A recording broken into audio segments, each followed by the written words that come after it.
PDIP jelas terpecah dan ini semua adalah keberhasilan Jokowi lewat Prabowo untuk memecah PDIP paling tidak menjadi dua bagian.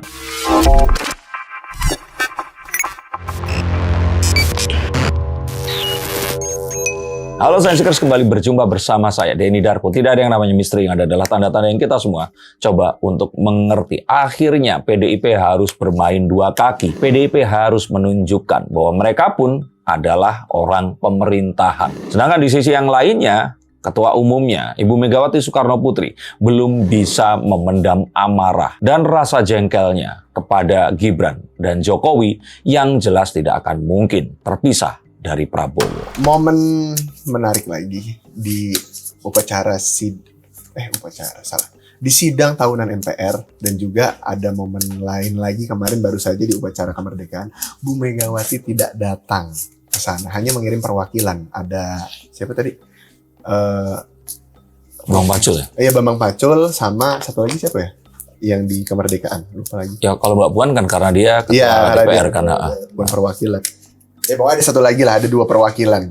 Terus juga pas di sidang MPR itu Mbak Puan memberikan pidato seolah-olah yang diduga nyindir Pak Jokowi. Cuman kalau kita bilang kondisi PDIP ini semenjak Mas Hasto di amnesti, seperti apa menurut Mas Denny Darko? Apakah benar terpecah dua dari dalam atau dia hanya bermain bad cop good cop aja? PDIP harus mempertahankan dua kakinya kalau mereka masih ingin menjadi partai yang besar. Dan ini sesuatu yang sah-sah saja dalam perpolitikan, karena jika ternyata pemimpin tertinggi Presiden Republik Indonesia ini saat ini tidak menyukai adanya konflik, keriuhan, dan perbedaan pendapat, maka ya mereka harus mengikuti tren. Jika tidak, mereka tentu saja akan dikecilkan. Dan ini satu hal yang memang terjadi, jelas ada.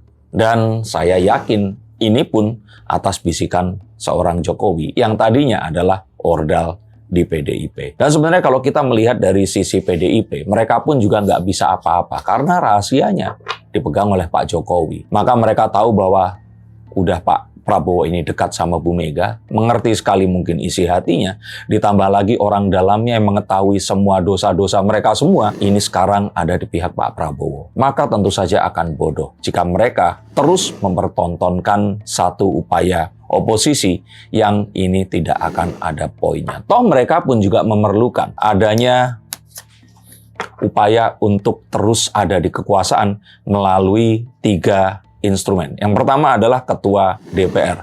Mbak Puan sudah ada di sana, dan dua lembaga negara yaitu BRIN dan BPIP yang masih juga dalam kendali Ibu Mega. Maka ini adalah satu transaksi yang nggak akan mungkin mereka mau kalah dan juga rugi di sana, dan mereka harus jaga meskipun mereka hanya memiliki tiga hal itu tadi. Tapi kalau dilihat dari langkahnya ya, perpolitikan, bisa diasumsikan bahwasanya sebenarnya Pak Jokowi juga bukan sosok yang ingin membalas PDIP dengan apa ya bahasanya? Dengan masif, bukan dengan masif ya, maksudnya dengan kayak jadi kita singkirkan aja nih PDIP. Cuman PDIP ini justru terlihatnya makin kesini makin dikikis sedikit demi sedikit. Menurut Mas Denny Darko seperti apa? Sebenarnya hal itu tidak terjadi ya.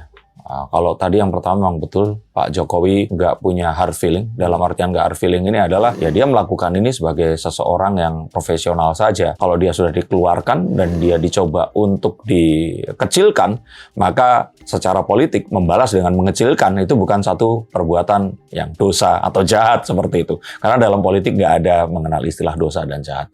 Nah, tapi melihat bahwa PDIP sekarang ini harus lebih realistis, ini adalah tuntutan agar partai mereka pun ini nggak gembos sendiri tanpa terkikis. Karena banyaknya kader yang bersatu dalam sebuah partai politik, meskipun dengan alasan ideologi dan sebagainya, mereka butuh sebuah kancah, butuh sebuah tempat agar mereka ini bisa berkiprah. Maka jika ternyata PDIP ini dikucilkan, mereka mau berkiprah di mana? Apalagi dengan upaya Pak Jokowi kemarin ada di balik lahirnya PSI versi gajah yang baru, maka ketakutan mereka semakin besar. Dan tidak punya pilihan yang lain selain mengangkat lebih tinggi peran Bambang Wuryanto dan Mbak Puan sebagai pihak good cop yang selama ini dianggap menjadi jembatan kepada Don Dasko untuk ngobrol dengan pemerintahan. Tapi dua sisi atau dua kubu di dalam PDIP ini adalah sesuatu hal yang memang sengaja ditunjukkan atau mungkin memang ada dua aliran di dalam PDIP itu sendiri menurut Mas Darko? Saya pikir sebenarnya dari awal itu sudah ada. Tapi sebenarnya dari awal ini semua itu sudah ada. Dan akhirnya diutilisasi atau dimanfaatkan oleh lawan politik. Karena ini pun kembali adalah kegagalan dari PDIP sendiri dan Bu Mega tentu saja secara khusus ini bahwa ia telat untuk meng-grooming Mbak Puan menjadi the next Bu Mega, atau Bu Mega harusnya mengangkat Mas Nanda untuk menggantikannya. Maka ini terus kemudian kelemahan dari diri mereka yang dimanfaatkan oleh lawan dan dijadikan senjata yang mengikis dari dalam. Sebenarnya bukan dari luar. Tapi PDIP ini nantinya tetap akan dapat kursi-kursi strategis seperti menteri nggak sih Mas? Tergantung. Kalau Bu Mega ini being nice, kamu nggak macam-macam, ya itu akan diberikan. Dan perkara apakah reshuffle atau tidak, ini sudah ditunjukkan oleh Bang Hasan Nasbi yang mengatakan bahwa masalah reshuffle adalah satu prerogatif presiden yang baru akan ketahuan saat presiden mengumumkan. Dan maka ini semua ya tergantung dari suasana hati Pak Prabowo. Kalau Bu Mega membuat Pak Prabowo happy, ya siapa tahu kursi akan diberikan. Iya, tapi maksudnya kalau secara partai sendiri, apakah PDIP ini masih tentu saja menginginkan. Menginginkan. Sangat menginginkan. Karena mereka perlu untuk menjaga para kadernya untuk tetap kerasan di sana dan nggak terus hanya berjuang. Oke, Bu Mega selalu dikatakan sudah ditekan, beliau ini akan kuat, semakin ditekan akan semakin menguat. Itu nggak menceritakan PDIP, itu menceritakan Bu Megawati Soekarno Putri. Tapi kader-kader ya ini perlu aktualisasi. Dan kalau nggak dalam perpolitikan secara nyata, mereka mau ngapain lagi? Mereka hanya akan berpakaian secara gagah, datang ke kongres, ke acara-acara mereka, dan setelahnya itu digantung dan mereka nggak ngapa-ngapain. Mas Ganjar sekarang juga sayang kan, seseorang yang sangat bertalenta, tapi akhirnya hanya mengurus kepartaian yang belum bisa menunjukkan jati dirinya secara lebih luas lagi, sama seperti saat beliau kemarin menjadi gubernur. Oke, lantas kalau PDIP ini nggak segera mendapatkan kursi menteri, akankah PDIP ini justru akan semakin lama semakin, ya kalau kita bilang mengecilkan sendiri? Iya, dia akan mengecilkan dirinya sendiri. Bukan kecil karena terkikis atau terabrasi sesuatu yang dari luar. Lantas, kalau kita bilang kan kita bilang be nice tadi, ya kan? Kalau Bu Megawati being nice. Ya being nice ini akan tetap. Karena nice itu nggak bisa cuman berapa detik, berapa menit, tapi harus terus menerus. Waktunya lama. Oke, itu akan masih butuh waktu 1 tahun lagi kah atau 2 tahun lagi? Karena Bu Mega sekarang masih, ya kembali lagi kita bilang ya, masih menunjukkan narasi kontraproduktif itu.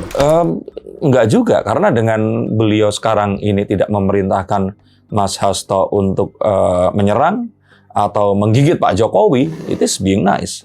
Dan kita nanti akan lihat di beberapa kebijakan Pak Prabowo. Kalau mereka ini akhirnya mengkritiknya hanya normatif, it is being nice. Tapi kalau mereka nanti sampai berani-berani untuk melakukan sebuah perlawanan yang jelas dan nyata, maka ya kita akan lihat bahwa mereka pun bukan pihak yang suci. Dan jika kartu dosa ini dimainkan, maka peristiwa Hasto Kristianto akan sangat mungkin terulang kembali. Ada juga kan kemarin nggak begitu lama sih, cuma beberapa waktu lalu sempat ada 3, walaupun bukan kader terkenal ya, ada 3 kader PDIP pindah ke PSI dan Mbak Puan pun saat ditanya oleh wartawan jawabannya hanya normatif. Apakah akan di kedepannya akan ada kemungkinan beberapa kader PDIP, mungkin nama-nama besar juga akan. Saya kira dengan tidak hadirnya Bu Mega, ini pun menjadi satu presiden yang buruk untuk para kader-kader yang mereka ini sudah menanti lama untuk bisa berkiprah. Mereka ini kan kalau kayak boy band atau girl band Korea tuh debut gitu. Ya kan, mereka udah training lama, pas mau debut manajemennya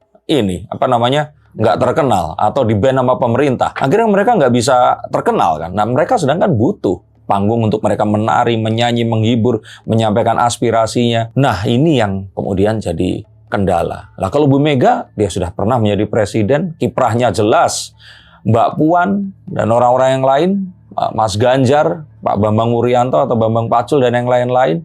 Tapi untuk mereka semua yang belum sempat untuk merasakan kiprahnya secara langsung, ini kan mereka butuh aktualisasi. Dan jika ternyata ada satu kapal yang baru bersauh di situ dan baru akan pergi seperti partai PSI, ini kan sangat menarik untuk mereka berpindah. Jadi kedepannya akan ada lagi menurut saya. Tentu saja akan banyak, dan ini semua akan terukur dari tindak tanduk ya ketua umumnya, sekjennya, dan orang-orang yang ada di sana. Jika ternyata apapun ini nggak cukup menarik, maka bukan perkara moral dan yang lain-lain jika mereka akhirnya meninggalkan Geladak dan berpindah kapal dan berupaya untuk bisa lebih mengaktualisasi diri mereka di tempat yang lebih bisa menerima mereka. Menurut Mas Deda kok PDIP ini arah ke depannya akan seperti apa? Apalagi dengan kembalinya Mas Hasto ke jabatannya sekjen. Padahal sebelumnya banyak orang yang tidak menyangka Mas Hasto ini akan kembali ke sekjen.